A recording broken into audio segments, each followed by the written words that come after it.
guys, it's Boxing Lowdown and I'm back here with another video. Now, this is my post-fight review to Daniel Dubois' second round stoppage victory over Kiyotaro Fujimoto. And guys, like I said, true to form, in my pre-fight video, I said that, you know, this guy, if he goes 4 rounds, I'll be shocked. And true to form, Daniel Dubois did the business. He stopped him in the second round. Beautiful shot, actually, like put Fujimoto right on his back. And that was that, you know, that's all she wrote. Daniel Dubois is a wrecking ball machine, man. He just goes in there, it's all business, no showboating, no like dancing around or nothing like that, no gimmicks to Daniel Dubois. He's just there to do a job, and you know, he's doing it destructively at the moment. He's taking everybody out, no business. He's just going in there, all business, should I say. He's going in there and doing his job and not playing around. Like, he's just taking these men out. But I think now, going into 2020, I'd like to see Daniel Dubois step up a little bit now.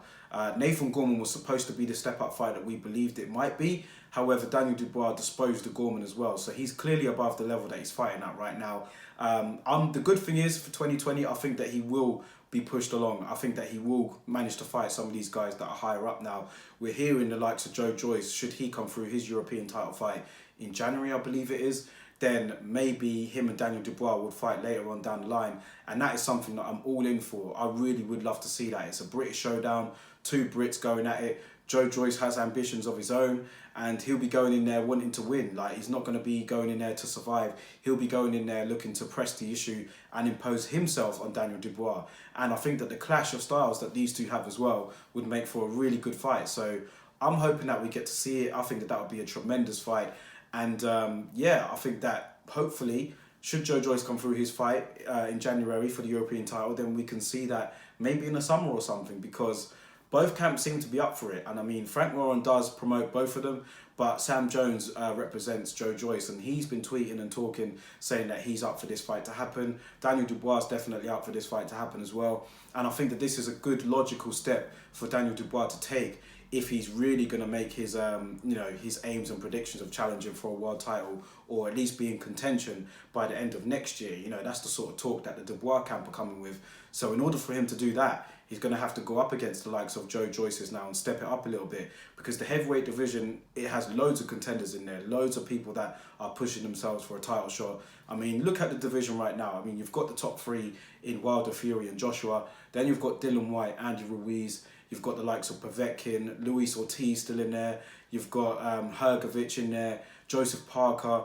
Loads of guys, man, loads of guys. You've got Adam Kalnacki. So there's loads of guys in this division that Joe Joyce or even Daniel Dubois could fight. Derek Chisora still in there. You've got Usyk in there. So plenty of guys out there, man. So let's hope that Daniel Dubois does manage to stay on track and you know, work his way towards fighting in that position for the end of next year. But at the moment, I mean, there's not really much you can really say with this opponent that he fought last weekend. I mean, we predicted it, didn't we? I mean, there was nobody out there that thought that Fujimoto was going to beat Daniel Dubois, man, and so it showed. So I think the problem is, though, is that if you continue to fight guys of a lower level, like guys that are not really going to pose you any threat, then it's going to affect you when you take on the guys in the division that actually do have ambition and want to get somewhere. You know, it is going to have an effect, because these guys will be able to exploit your mistakes, whereas the guys you were fighting previously were not able to. Now, I know Nathan Gorman was a good step up for Daniel Dubois, and there were some people out there that believed that Nathan Gorman might win.